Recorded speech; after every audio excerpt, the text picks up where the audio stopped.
I don't know. The A take just felt so much more fluid. So okay, And then you're saying D5. A takes for what benefits?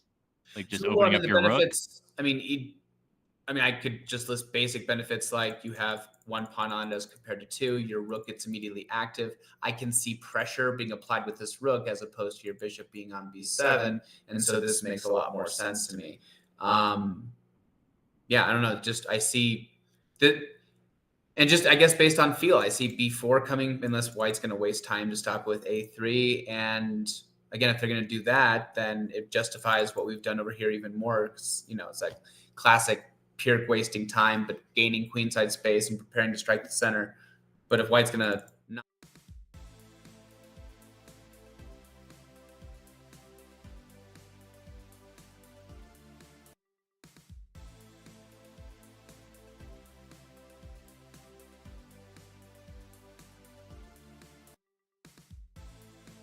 And my energy better than you. And so my job on the chessboard is to make timely decisions, sense those critical moments, but ultimately to give you an unpleasant situation that makes you burn more energy than it makes me burn.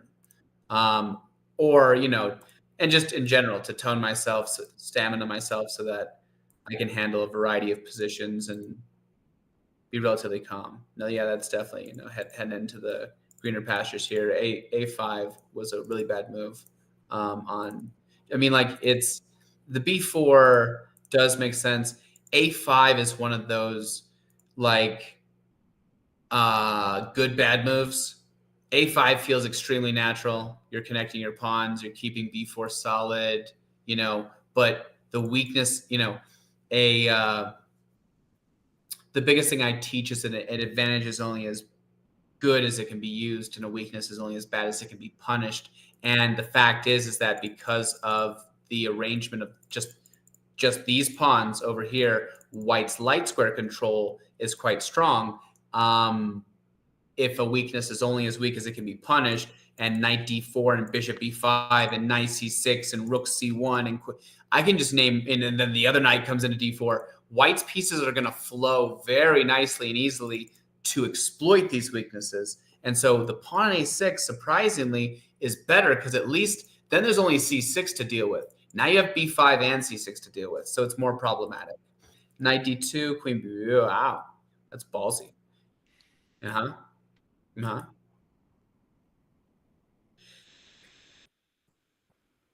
Missed win. There's a missed win here? There's just a flat out win? Really? Do you already know what the win is? I don't offhand know. C5? No. Everyone, E5 is I'll only mute need if they myself take here. That doesn't even work because they can strike because they our can't queen, hear me on their unfortunately. Google So the Meet whole right now. pressure We're and analyzing pacing Adam's doesn't work games. well. I mean, unless somehow this can we just pressure that? There's a missed win here. Can everyone hear okay? Wow. Tell me if the audio, because I just set this up. See, this would be a learning move for me because I mean, I sense that White's better here, but that there's a flat out winning move. What is it? Knight c6? Sure. I mean, that move is also fairly, sink the knight into the post. Maybe there's just nothing to do about the buildup, I guess. I kind of missed the opening. I was still setting the stream up, but it looks like what kind of opening this was. Again, just those pieces flowed so easily into those light squares. So right now we are analyzing Adam's games. Adam is. I salute you, sir.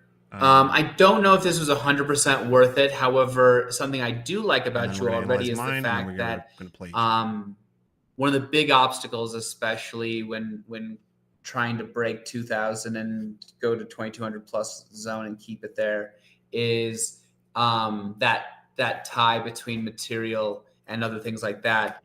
Your willingness just to part with this, just to get rid of it. I don't know if, I still think White is better here. I don't think we have enough fully to get out of this, but it does ease up the tension a bit. A lot, I'm glad that you didn't just say, oh, I can't possibly do it. I just have to suffer. And yeah, so that's good there. blunder? Just because of a4 and b2, just to trade queens and just because of b2 and a4 or a.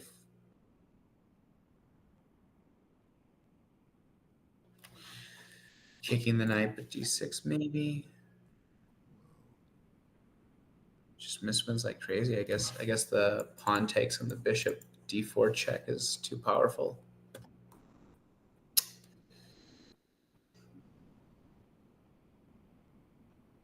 B3. But we are low on time as well, so again, I'm not gonna totally smack on that move. And then here come the pawns. I like the pawns. Ooh, go pawns. Go pawns. Wow. Yeah, I think we're definitely time scramble at the end here, just trying to create something. No, yeah. Rook c1. Yay. No, I will say that you getting the queenside pawns rolling and all that stuff, that was good. Again, the play after the whole sack on c6, it got significantly better. Again, if I'm just making two takeaways from this game, one, just kind of like avoiding the, your Pyrrhic. You obviously know your Pyrrhic, but avoiding going into robot habits of placing your pieces when, if the pawn structure is a certain way. Yeah. And then just that again, that a weakness is only as weak as it can be punished. Those light squares really were able to be exploited very easily by white, and so it became a big issue. But again, on the plus side, not so super tied to material. You were willing to sack back from positional gain, and then you were willing to really energetically pursue those queenside advances and pushes. That was good. Okay. Oh yeah, pillaging pony chess's perspective. He's playing white.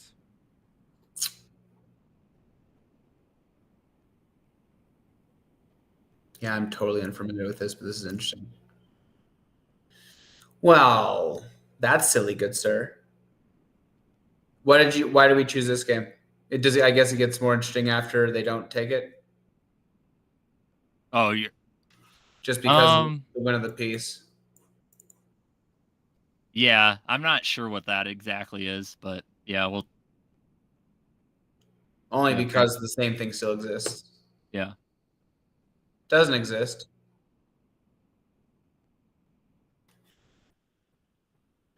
Man, there's just a lot of wins being missed here. Is it f4? Is f4 so killer? So I mean, or maybe pillaging just, pony I chess mean, I see nothing wrong with is take. Well, I mean, slightly stronger than I am. His rating in this game though, his rating's like 1974. e4, yeah. At my best, I was like 1945. So some of these opponents are actually we're kind of in the same pool. That's silly. I'm the type that would take the bishop, but that's just me. I feel like this allows more counterplay, but I considered it. I mean, normally I'd be cautious here too, but since I know that we own this diagonal, I'm okay, I suppose. So now life got a lot more interesting.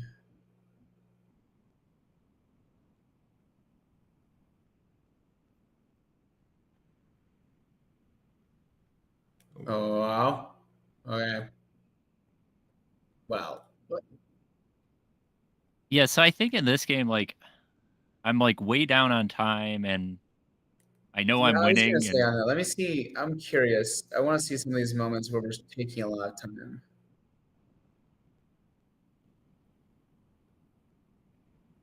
So it seems like you were not familiar with this bishop e4 line, which frankly did seem to kind of refute what you were doing a bit, unless you were going to play the e4 and take that giant center, which is what I thought. I thought you were going with that. Frankly, I thought you were just going to play e4 and kind of like almost like a weird Catalan, basically. If you're familiar with Catalan structures, that's basically what this is. yeah, I'm trying to learn the Catalan right now, and I'm not historically a great opening player for sure.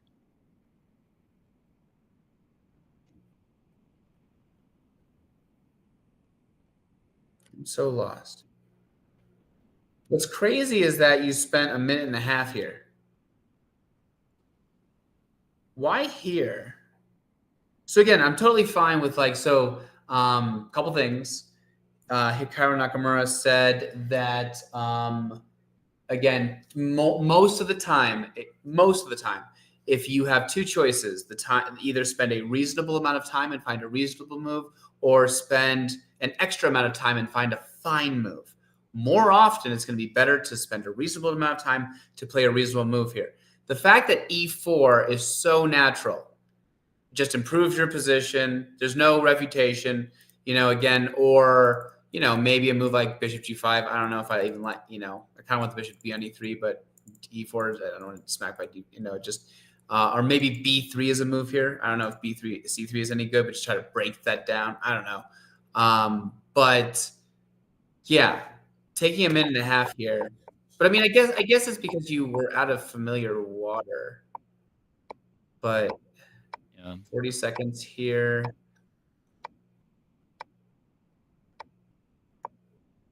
Yeah, I don't know if we were just a fish out of water here or what.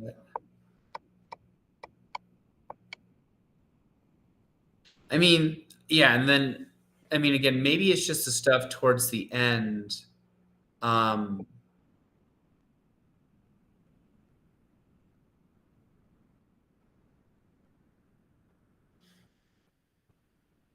think we could even play king here, maybe, or I don't know. I mean, I guess there's the bishop. I mean, your opponent does get some credit for making your life difficult. I will give them that.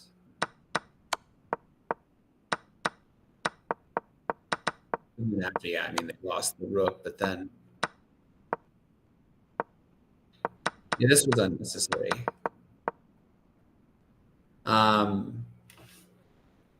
respect your attempt to try and simplify the position. I guess it's just because I see the bishop c1. I mean, even with a minute on the clock, just like it's the obvious move because it just saves the bishop and saves g5. But I'm like, well, that's going to fall. And then, yeah. Then we're up an entire rook, but now it's just equal. Yep. And then can we actually break through this? I don't think we can.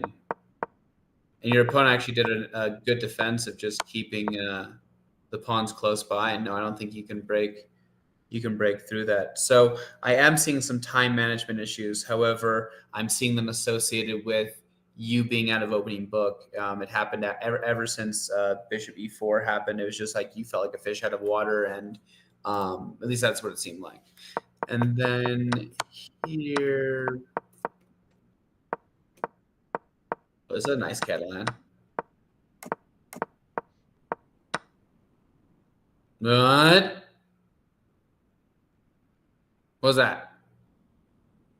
I'm going for the pawn, I suppose. That's the Catalan bishop, bro. I do know that. You betrayed it.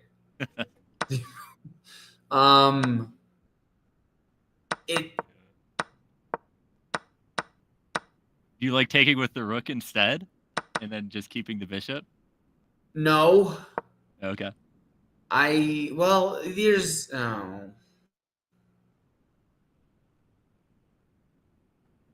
not sure. How does it say that this is a mistake and then that's brilliant? Like, that makes no sense to me at all. Does black have a different move here? It's just funny. 97. We lose back the, I guess. Yeah, this is just worse for white a bit. I can't actually see the eval bar.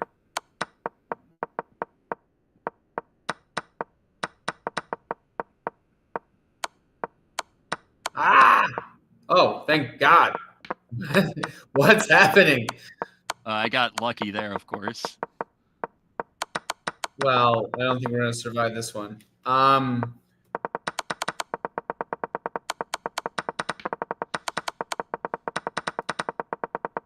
Yeah. Okay, so that's cream soda. Again, there's little random stuff here. I see lack of opening prep. I see a lack of this Catalan spirit, at least based on just what I've seen. Again, I can only base it on what I've seen. you might have a ton of other examples where there's great Catalan spirit, where there's good center control and good attacking. Something I didn't see, I don't know, in any game except the end of the first one, was where if I was your opponent, I was thinking, man, this is uncomfortable. And that's problematic. If your goal, if your job as a chess player is to stress out your opponent, put them in difficult situations with, hard, decisions to make, whatever it is, that's what I didn't feel happened in these games. Again, super small sample size. There was the time management issue. So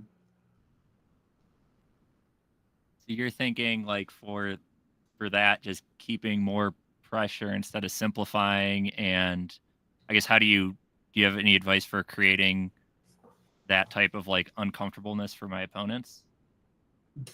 You gotta, I guess sometimes you have to know where it comes in each opening. So for example, it depends on what there is. And so for example, where was it? Was it this? Even though this opening did not go to scale, maybe it's just because I know the Catalan or whatever, but it's just like, if I know that the true purpose of the opening is to get something good that my opponent doesn't have, and then hopefully build on that and weaponize it for the middle game, then I can do that. So for example, even though we're down a pawn, we have a giant center.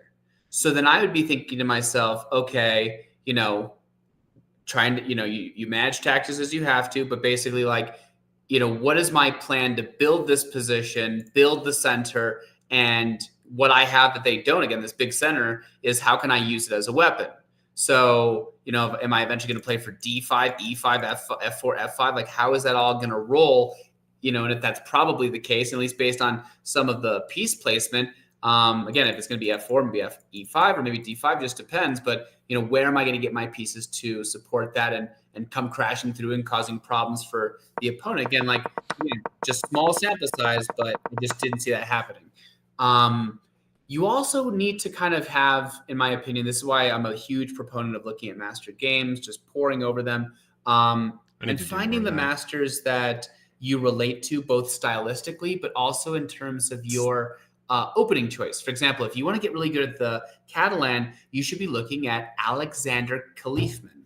I'll put that in chat for you really quickly here. Khalifman. He was the FIDE champion at one point, and he can slay people with the Catalan. It's absurd. And when you see the kind of energy and initiative that he brings to the table there, I think that's important. But then again, if that's not your style, if that's not your style, then maybe the Catalan shouldn't be your opening of choice. But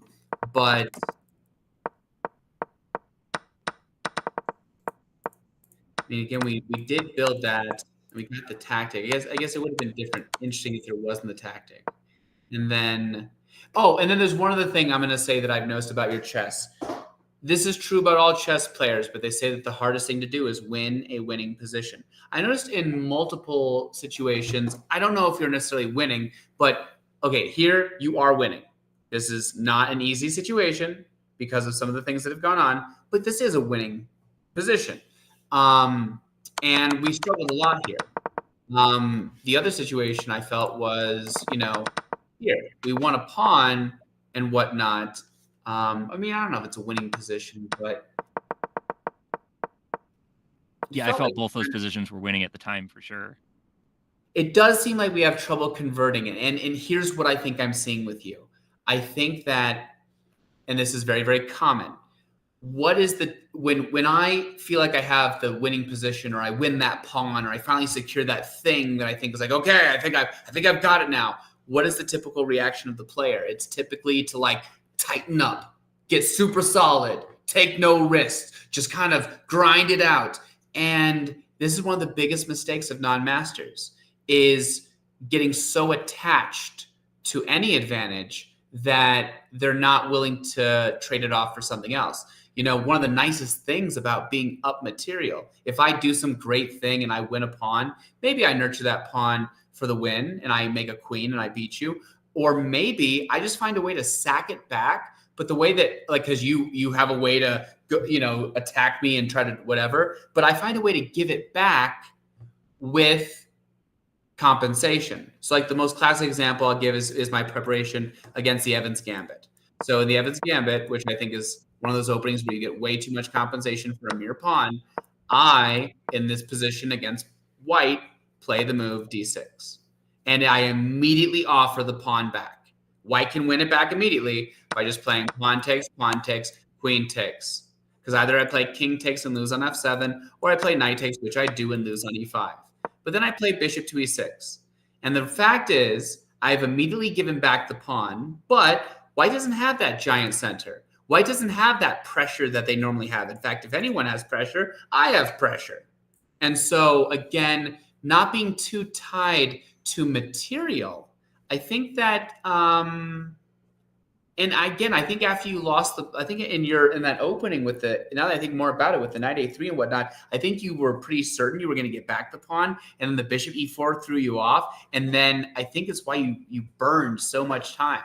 And so I'm going to suggest one big thing for you, my friend, and that is exploring the balance between material and other imbalances. And if you want, I can make a specific recommendation for you. In Jeremy Silman's book, the How to Reassess Your Chess 4th edition, there is this entire huge 4th chapter called Psychology. It's like the battle between, greed or not greed. It's just like a master has to be willing to be greedy and snatch that pawn and realize the opponent does not have that big attack they think they're going to have and hold on, just as much as we have to be like, you know what? I'm willing to totally sacrifice this pawn in order to get positional compensation. We are never too tied to one advantage, okay? We nurture our advantages, we play for our advantages, but we're never too tied. And the one that wraps people up always at a certain level is material. Learning how to positionally sack, learning how to balance material versus greed, I think that's going to be important for you. And actually, Wesley does better with this. So again, I don't know how much you two play sparring games, but play more against him and he'll do that to you a bit more. Got it. Okay. Yeah. Anyways, I think it's about half an hour, sir. Perfect. Sweet. I hope that it's helpful. I don't know if I'm actually kind of curious. I don't know if you want to give it at any point. I'm always curious on feedback. If I'm telling you things you already know about yourself, if anything I'm saying is a shocker or a surprise or something you hadn't thought of yet. I'm trying to think through the specific advice. I'm going to go back on it as well. But yeah, I would say the tensing up when I'm ahead, I notice that, but I haven't figured out how to really kind of mess around with that. The not really, I guess not really adding a lot of pressure and not really forcing that advantage that way. I haven't really noticed that, but like as you're pointing it out, I think I am tending to like look to simplify. And then I've been trying to break my my attachment to material. It's pretty hard to do. I like material, so I'm trying to work on that. Something that this just has to stay between us. I don't know. You're not supposed to create alt accounts, or if you do, you're supposed to label them as such or something. I'm not sure. But something that I will do is I will create alt accounts. I won't say any websites in particular, but where like I've got a goal, right? And if my goal is, I don't know, you like literally, if I was you, I would go on some website, I would create a username called Fighting Greed, and I would be like, I'm only allowed to play on this account for one reason. I have to be a sack happy crazy person. Like I have to push myself to the other level where I'm like, yeah, I'm just gonna sacrifice to see how it goes. Yeah, let's just see how that goes, and just play around with it. I know it sounds crazy, but when you play around with those kind of things, you tend to get a better feel for it, Got it. Okay. Awesome. That's a super cool idea. But No, yeah. And again, back to Wesley, and we talked about this. That would be something like setting an actual skill level related goal as opposed to a incremental goal of a rating. So, for example, if Adam set goal of just like, you know, I have to like, if nothing else, I have to consider like 2 or 3 pawn sacrifices a game. Maybe play it and I have to play one of them. I have to consider 3 pawn sacrifices a game and play one of them, or something, some goal that makes him have to part with material and fight for compensation, and to work on that skill, and then again the rating will take care of itself. But cool. What do you got for me, Sir Wesley? I have one game. I mean, we could check out that. I think we should still have some time left over for playing, but I hate playing against D4. I have typically been playing D5, and let's see. I think, you know what? Actually, let me grab this other game where I lost, because I would love advice on. You're not alone. I hate playing against D4 as well. Yeah, I'm much happier with E4.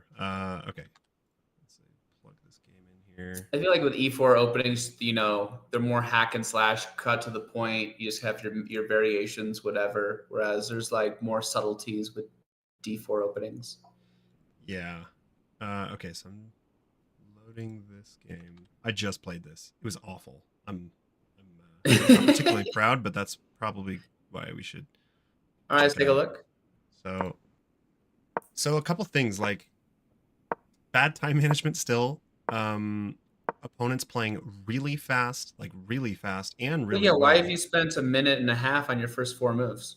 So I've been experimenting with the knight f6, c6 line against if they play the London, and then they played Queen's Gambit, and this is literally the first time I've played this particular move order. Usually I don't go c6, I go e6. And just what's going on with the other time? Are you like trying to recall the moves?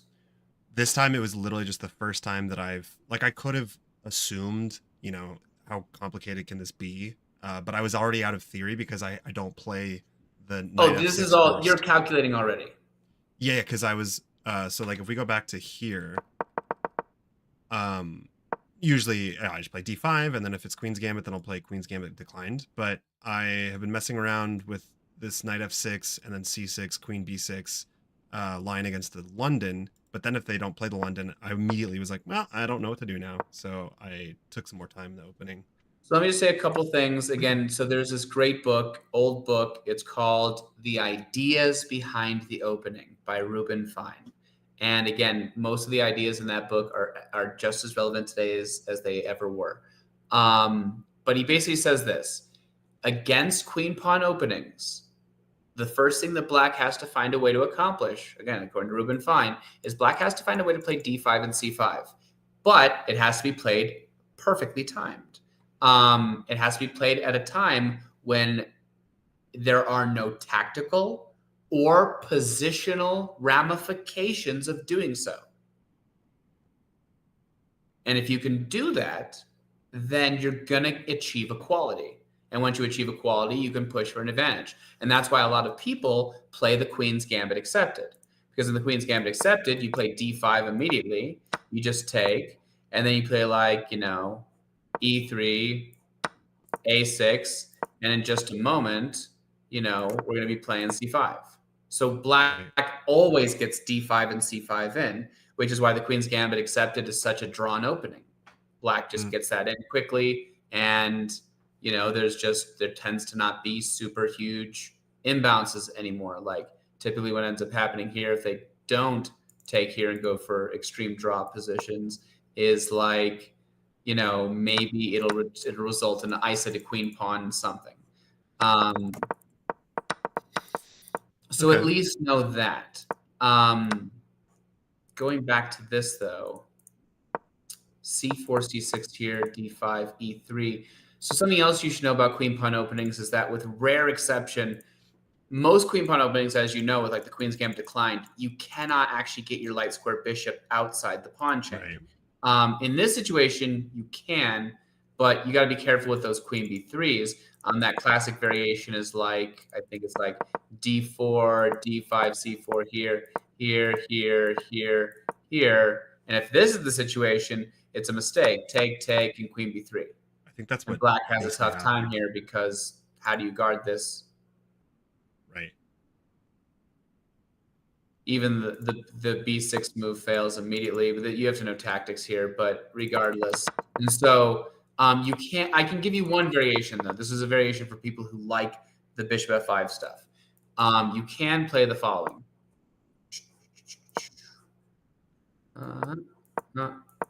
So this position, not bishop f5, d takes c4.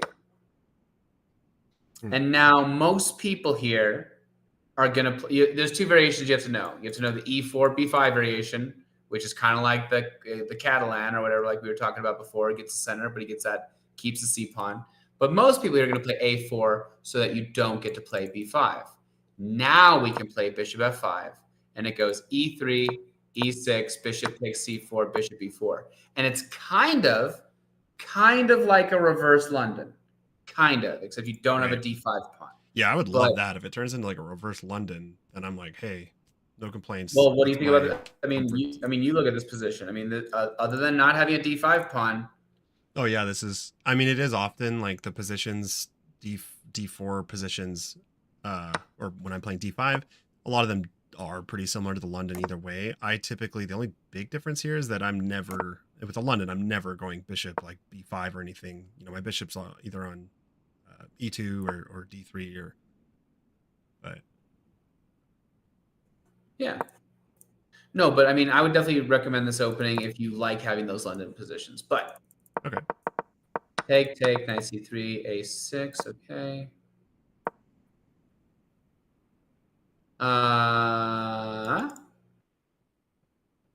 So I think what just happened, it just happened already, right? I mean, yeah, queen b3.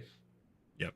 And so they hit us with that, and then d5 just falls, and then queen b3, and then we just, yeah, bishop d2. We don't even get those checks in. There's just, and now we're losing time on top of it. This is rough. That is probably unnecessary. Again, so in this position, you know, let's talk about this. So even though you're the one that's down the pawn, right? From Adam's perspective, white is up a pawn. So how should white play? Again, white could play very solidly, but white is choosing to play more aggressively. I think it's a little premature. But again, if we think about it, what does white have that black doesn't? A d pawn. So we try to create positive differences and then weaponize them. White's trying to weaponize the d pawn. I'm going to give white some credit for that. Here. Well, oh god. Wait, what? Yeah. Oh, I didn't see a way to save the knight. Oh god. Wait, so why did we choose this game? Out of curiosity. Because it's awful. No, but like more generally, I mean, it's different because I don't typically play that opening. Usually my d5 is a little bit better, but it is a common theme where like my opponents, especially, you know, when I haven't been playing a whole lot, I'm a little bit rusty, and I'm just getting steamrolled, not only on time, but also like I'm just not doing like the anti-blunder check. I'm missing my opponent's moves. And it was just a d5, d4, d5 game. How much blitz do you guys play? Unfortunately, too much. Well, that's an odd thing, just because blitz is the #1 way that I got good at openings. Because when you play blitz, you put in mass volume. When you put in mass volume, you're going to see a ton of openings, and you're going to have the opportunity to practice those things. I don't know what you two do after you play a game where you didn't know the opening, but I mean, you both have upgraded accounts, I think, and the Explorer, I think, is flat out free. So, I mean, with chess.com, you can literally see what the right book move is, and you could, you know, for example, have a document where you, if nothing else, if you don't want to take the time and like do some research, you could literally just put in the top moves, and then, you know, have a day each month where you make yourself go over this opening document you created, and just like, I don't know, print it off, do the moves on a chessboard, flip it over, and do it until it's memorized or something, or over the course of a week or whatever. But You got to do something to get those openings into your system. So that actually leads me to one of the questions I wanted to ask, like just a general question to you, which is that I had my previous coach actually really recommended picking an opening, sticking with it, mastering it. And those Yep. two openings became the London and Scandinavian. Reason being, you play a London, you're in your territory. Like there's only so many ways you can play against D4 as opposed to E4.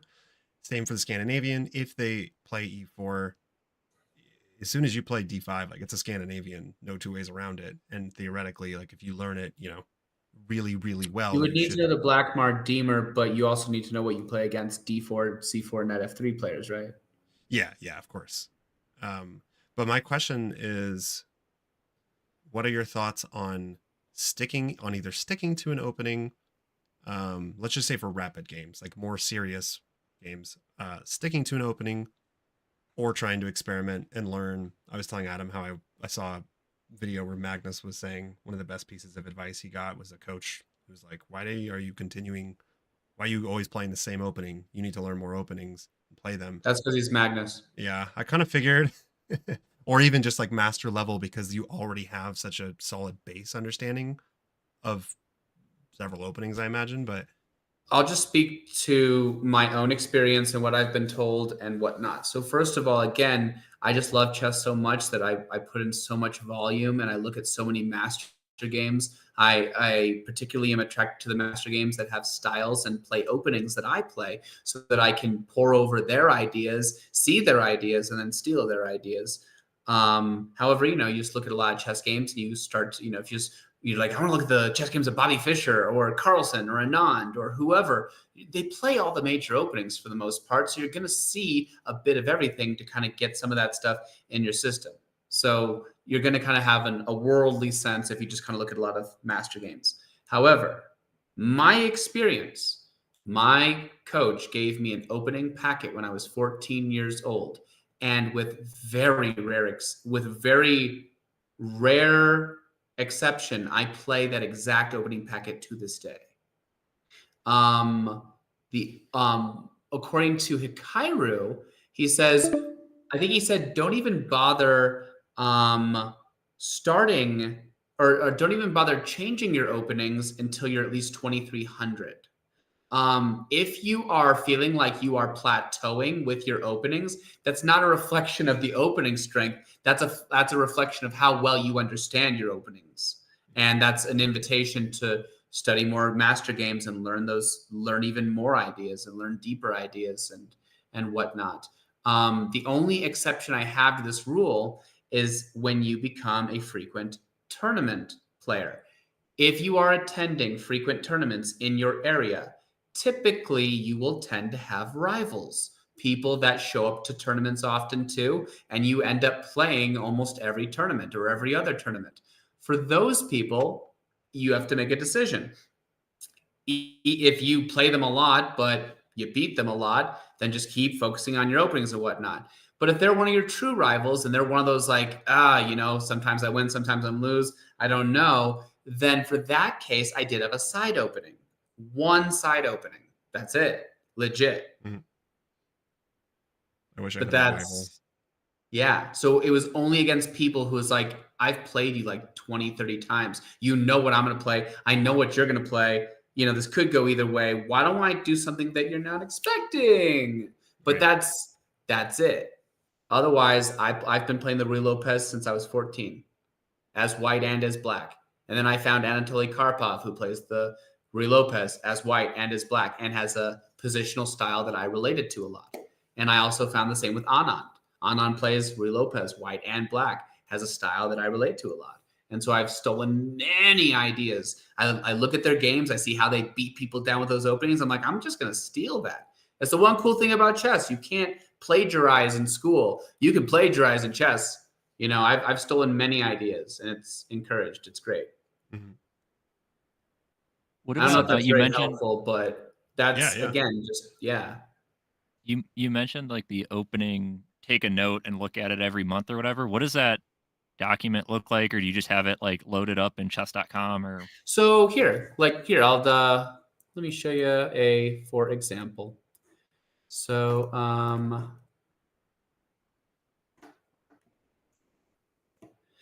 and just so y'all know, because I don't have upgraded Google Meet, it does have a strict time ending policy. Oh So yeah. we'll have to get on to other things if we're going to do the play. Otherwise, if you guys are welcome to do that at a different time, we'll see what I can do here. So I'm just going to go into one of my old, let's see here, one of my old files. That's like super, super, super old. Yeah. Give away the secrets. Oh no, it's gone. Okay, then forget that. I'm just going to start a brand new document. Okay. And actually, I should just share my entire screen so you can see me going back and forth. Otherwise, it's going to be confusing.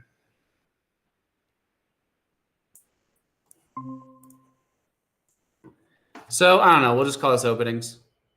Yeah. Openings as white, as black. And so it's like, okay, we want to learn this opening here with the London. So I'm going to go over here and we're going to start this new game. And it's like, okay, so you said D4, and then it was, what was it, knight F6, and then what is it that when they play C4, whatever you If they don't play know? London, what I was wanting to play is like bishop F4 and then C6. Oh, bishop F4, C6. No, I mean, you don't have preparation against mainline stuff. Like if they play C4, you don't have preparation. Not with knight right? F6. I wouldn't. It's hard because I wouldn't know if they're going to play Queen's Gambit or London, so I'd have to be prepared. What opening don't you have preparation for? I suppose Knight F6 if it's against C4 Queen's Gambit. Let's just say I don't really even have preparation with knight F6 C6. I've watched some videos and was playing around with it, but I would have preparation against D4 if I play D5.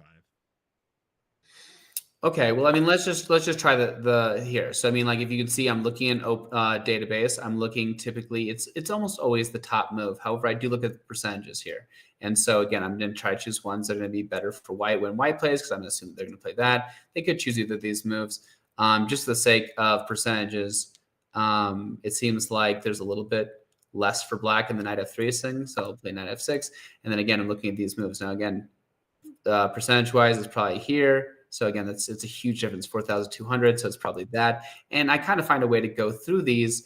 But whatever it is at the end, like let's just say it's main line. Like let's say we just do top moves. It's like, I just want to know the top moves. We could go for a while, typically until we're at least 10 moves deep, or until, we get out of the thousands of games, maybe something like that. Okay, we just did 10 moves for each side.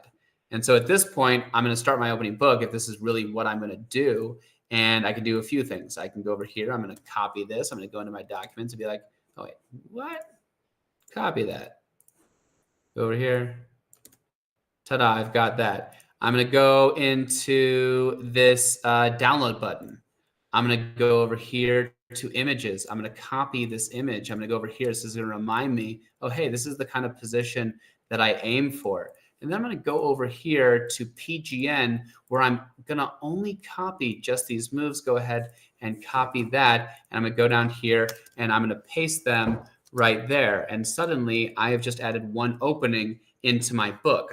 I update this every single time. So again, every single time that I play a game, and I have to honestly admit that I'm the one who didn't know opening book. It seemed like my opponent kept doing it, and I'm the one who went out. I stop after the game. I go into explore. I find out what I should have played, and I update my opening book. And then, like once a month, I'm going to print this out, or I'm going to, or just have the document open. I'm going to have an actual chessboard. And what I actually did was I had it printed out, and I would be like, okay, I would go over the opening and I'd flip it over, and I would do it as many times as I could until I could do it at least one time fully through without looking at it. And I would do that for every single opening. And then bunch of blitz, because then you're playing so much volume. It's like, yeah, I'm getting it in, boom, boom, boom, boom. And then you get it, and then it's become solid. But this is how I roll typically. How many pages is your opening book at the end of this? Well, again, so I've been showing my students. I haven't been. So just like with me, I haven't been doing it for me personally. So I mean, like my opening book, it's probably like 20 to 30 openings for each side. Yeah. Okay. Cool. So you got like 1 page per opening, and then it's 20 or 30 pages or something. So something like that. Again, when you look at all the different openings and variations, it's probably somewhere between 20 to 30 memorized variations for white and for black over the course that I've been memorizing for the last 20 to 30 years. So again, it's not like I just did that overnight. Got it. Okay. Cool. No, that helps out a lot. And then the other thing I recommend a lot is, again, at least for me, I play the same side of the same opening. So again, I play the white side and the black side of the Ruy Lopez. Not only does this allow me to know that opening extremely deeply, but it cuts down on my study time because I played the same side of both openings. When you say you're playing Ruy Lopez as black, how would that? So this I might play be a stupid E4, question, but and if someone plays E5 against me, so again, if I am white and I play E4, and someone plays E5 against me, then I'm going into the Ruy Lopez. But you said And when you played as black, like yeah, wouldn't if you I'm need to face black and somebody plays E4 against me, I'm going to play E5. If they play Knight F3, and then I'm going to give them. I can't make them, but I'm going to give them that option to go into the Ruy Lopez if they would like to. Gotcha. And if they don't, you're just having to, yeah, then I have to know how all to play against the four knights. knights. I have to know against the Scotch. I have to know against the Italian. Gotcha. Okay. And again, if you look at the Explorer, it's just like, bishop e5, but also you can see, and this is where you see sublines. You see the top move, but if you see a move that's like 60,000, 30,000, you should be pretty sure, okay, that's a sideline I have to know.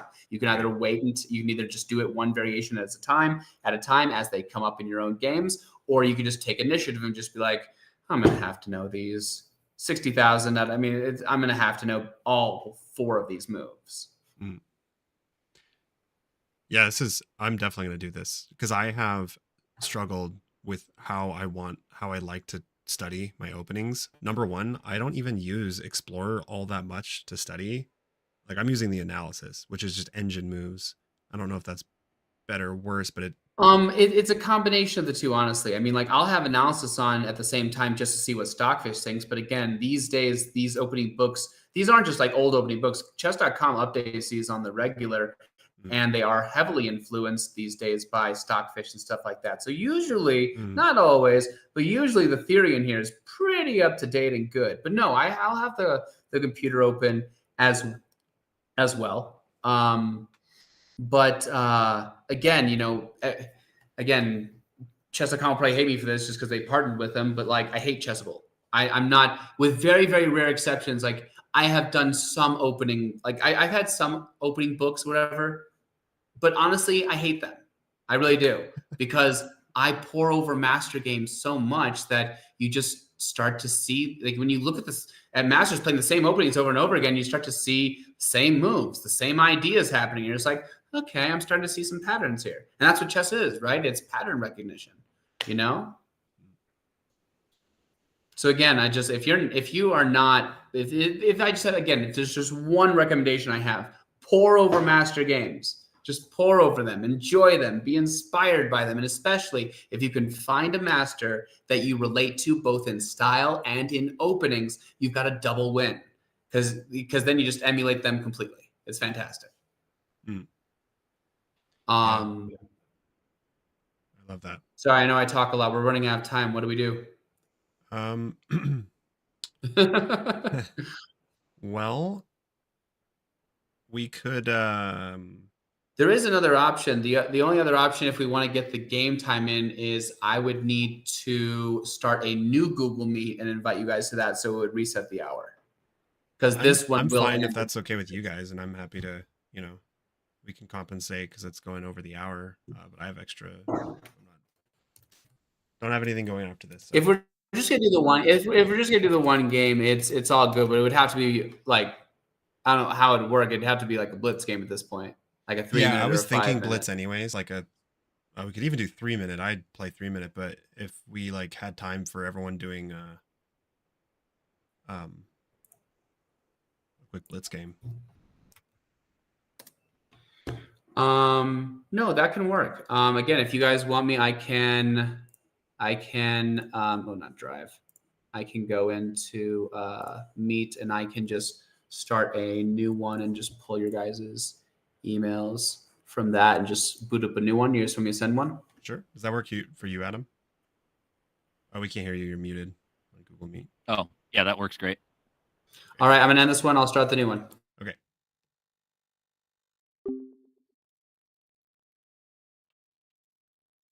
Well, we're gonna play some games now. We won't have time for very many, but it's gonna be pretty fun. We'll do. Wait a second. Okay. We're gonna do a few blitz games. All right.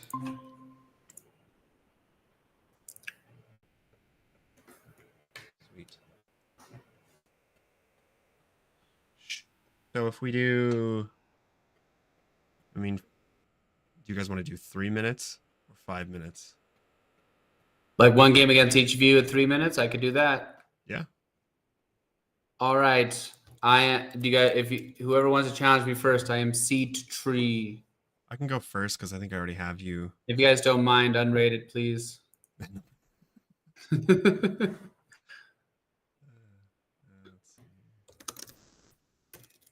And then I figured we can mute. Let's mute each other on Google Meet.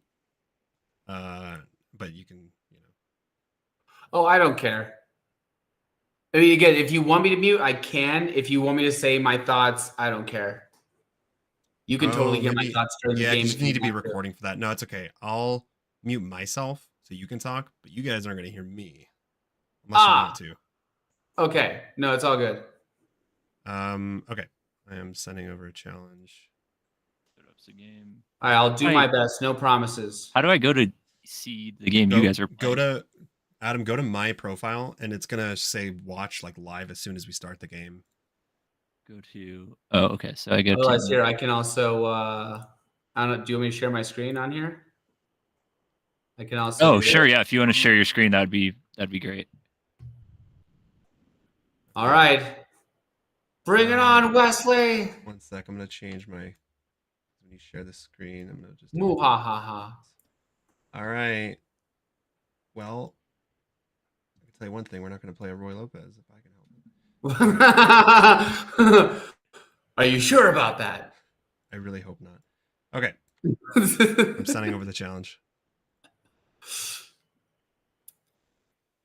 Your challenge does not match. Oh, the member's current match settings.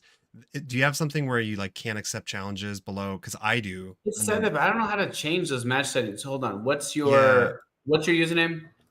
Wesley, and then like underscore. Oh, there you are. Wesley plays chess. Here we go. Here we go. We're not gonna do Bug House, even though that'd be awesome. We're gonna do 3 minute unrated. Here we go. All right. All right. Oh, we have a chance for Rui Lopez. He rejected it. God, what is with these people these days rejecting the Rui Lopez? Terrible, terrible business. All right, let's just play something confusing. Why not? Oh, we're gonna play this? Oh, I don't accept that. We're gonna play D4. I don't hold on to pawns like that. I happily give them back if it means getting a nice position. La la la. I think this is all memorization at this point. I think. Yeah, I'm already out of. I think it's all memorization at this point.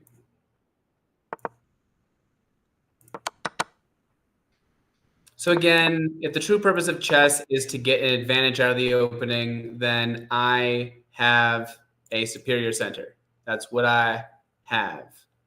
And so I should be trying to build my advantage, which means, like, again, probably B3 and just have a solid situation over here, but eventually maybe B4 and try to push these things slowly but surely. Yeah, I guess if A3, if he tries to play knight A5, there's knight E5. So I guess I'll just play A3 and play for B4 immediately. Just trying to gain more space. Oh, he's trying to come after me now. He wants to come after me. I'll mute myself so I can talk and they can't hear me. I think the calculation should work out. Oh, there's one thing I know about Wesley. It's he's bad at time pressure, so I need to really play fast. That's another secret here. I forgot to mention. It's so bad. Like I helped him with it. I was just like, we talked about his time pressure, so I can use it against him, of course, because I am a supervillain. Do I want to play b5? Knight a5, knight e5. It is tempting, but a5 does become one of those things. I think I'm gonna reroute the knight maybe. But this knight needs to jump in somehow. Could go here. Yeah, I guess so. It does nab the initiative nicely. And it kind of does make the opponent have to play some silly moves. Like, they don't really want to play rook to f8, but what other choice do they have? Right. Yeah, and these knights need to. And then this guy's got to move. We're just going for huge space. We're going for huge space. We want a giant space. Look at my giant space. Isn't it beautiful? It's beautiful. Okay, well, my coach told me not to trade when I have a space advantage, but I don't know if I have a choice there. So you go to b6. b6 is kind of annoying. I don't know. We could try. Something happened with Adam, Nicole. I guess we'll follow. I'm not very focused I guess, yeah. Right now. All right. We must solidify.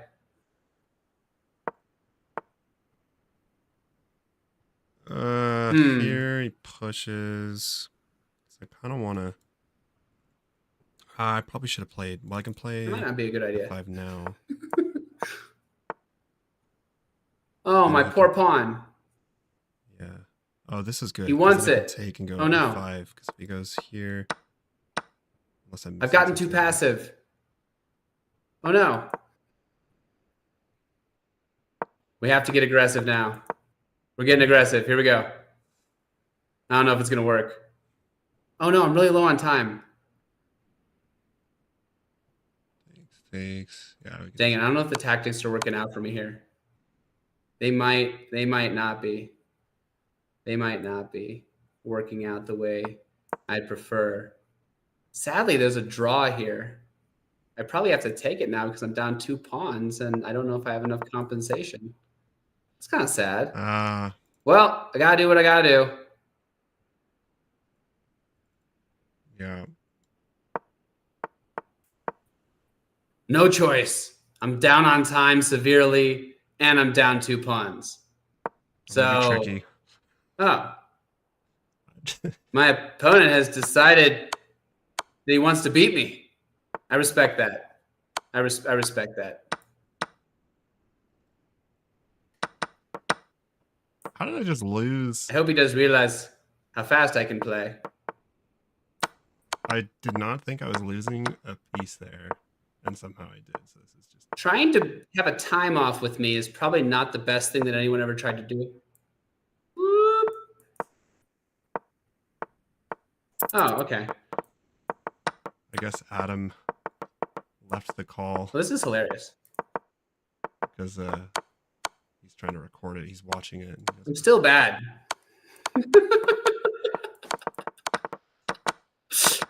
Of course, I could resign, but that would be boring. Ah! This is stupid. Make it happen. Ah! Oh. All right, we got to go into training mode. I know how to make mates happen, I'm pretty sure. We're going to go into our pattern. We're going to go into our pattern. Hey, I'm so glad I do checkmates all the time. That was a good finish. I'm glad I didn't just resign. I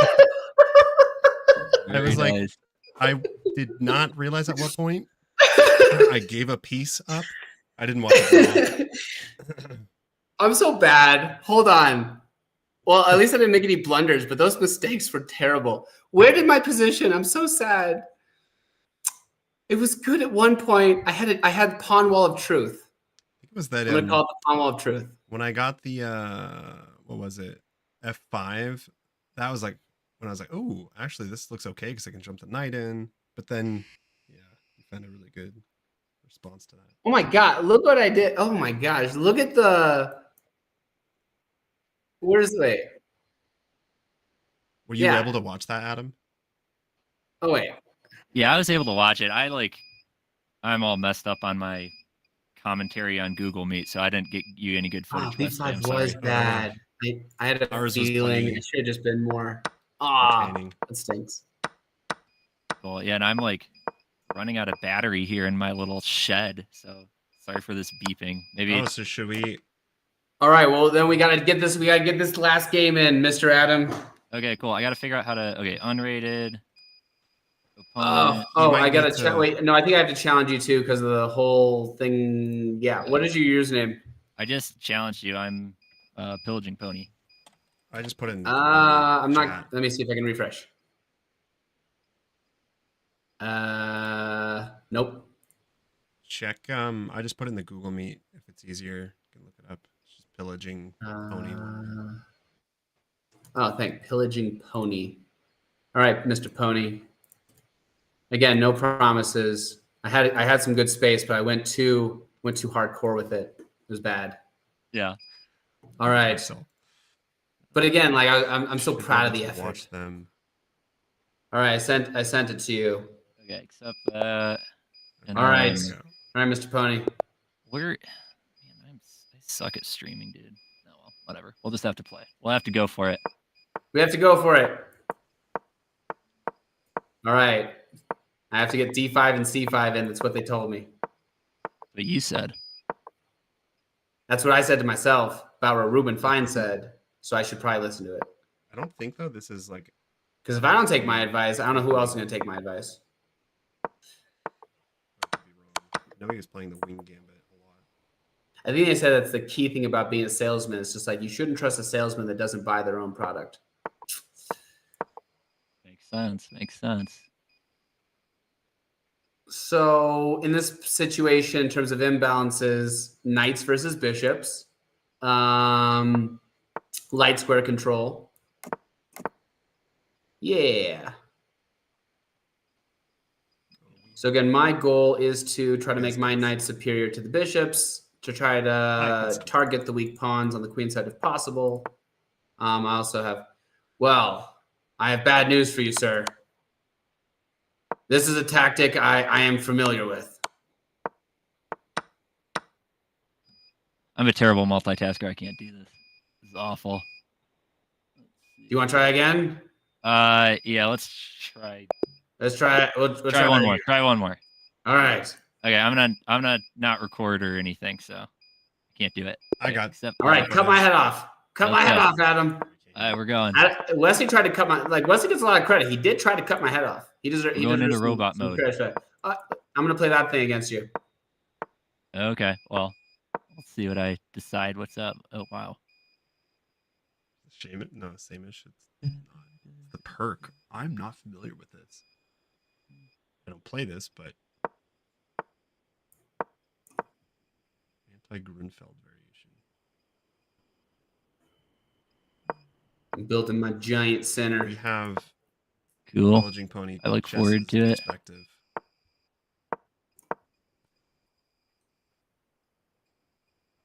Obviously, Jesse's playing super fast. Probably still. I don't know. Looks like I can expand with tempo, maybe.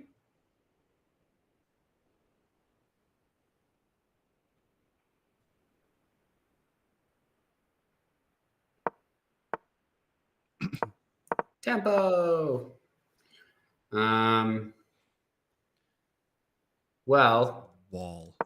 I guess that'll try to slow down B5 a bit, and also most of my preparation is going to be over here. So, tactics. Oh. Tactics. It's not even a good tactic. It's a lame. It's a better tactic now. Tactics.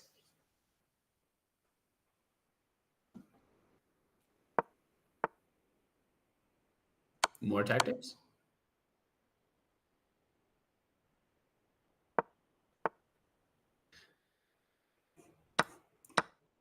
This is insane. And maybe this isn't the best arena for this. I want you to have a positive experience. I am having a positive experience getting destroyed right now. Yes. As long as it's a positive experience. Yeah, I would say I was literally about to say this is usually what I would resign. So I appreciate the game. Oh no, for sure, dude. I mean, again, maybe it's probably just the stress of the moment because again, this does not reflect the play. Like when I was going over your games before, I had to be more meticulous. These kind of, and obviously those were longer games being played. But yeah, I mean, this might shed a little bit of light on the time management stuff as well. But no, I think that one of your remedies, I think you need to play a bunch of blitz against Wesley. And you have to believe in your ability to metaphorically chop off his head on the chessboard and serve it up fresh. Did his power go out? Because his light went off. Can you hear us, Adam? Oh, is he gone? It's all recorded, so you can watch it either way. Oh, wait. Yeah, because he's like, I think some kind of power went out. Oh, no. He'll probably text me in a second. Well, either way, no, again, fun times. Like I said, I promise you, you have a lot more experience pushing yourself and playing and having that mentality. I haven't been working on that recently. So no, you definitely put me to the edge, man.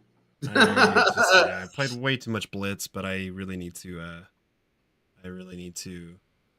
fix and improve rapid, especially. Well, either way, I mean, you guys are doing fantastic. I hope that Adam enjoyed it as well. And yeah, dude, I hope that it's been good. I hope you guys got to record it because I know I talk a lot. So hopefully you guys can look over it and see some of the things I said. Yeah, I've got everything. Yeah. Cool, dude. Well, until next time. It. Yeah, I appreciate it. All right. I will. Cool. Have a great rest of your night, sir. All right, you too, Jesse. Yes, sir. Anytime you want. It's a pleasure. It's a pleasure working with you. Would definitely love to. Again, in my opinion, look at how you did against me, and just know that if I start a new account right now and I just ground all night long, I could grind my blitz and my bullet up to 2,400 plus, even right now. Which means if you're pushing me toe to toe, other than your choice to go for it instead of just accept the draw, there's no reason you can't push 2,200 plus.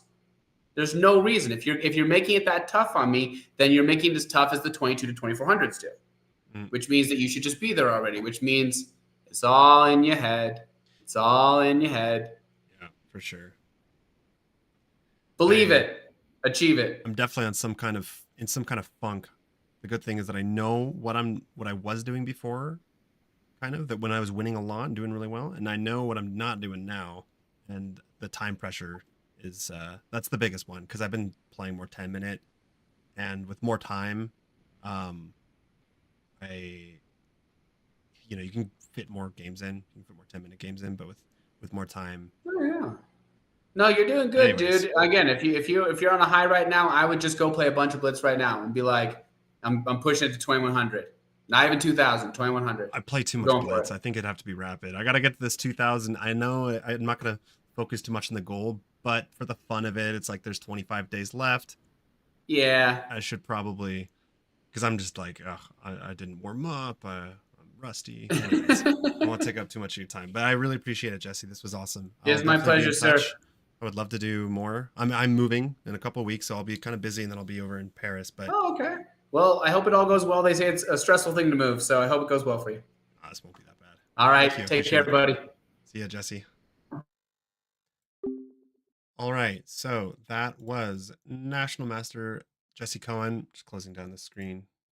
Adam is texting me.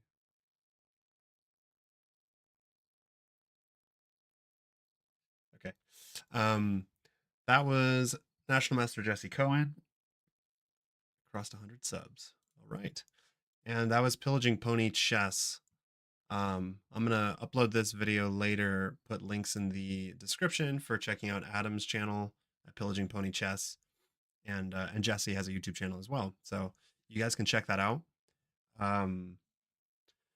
Just to like debrief here, I think the biggest takeaways from like the educational section of this stream was definitely, for me, the openings.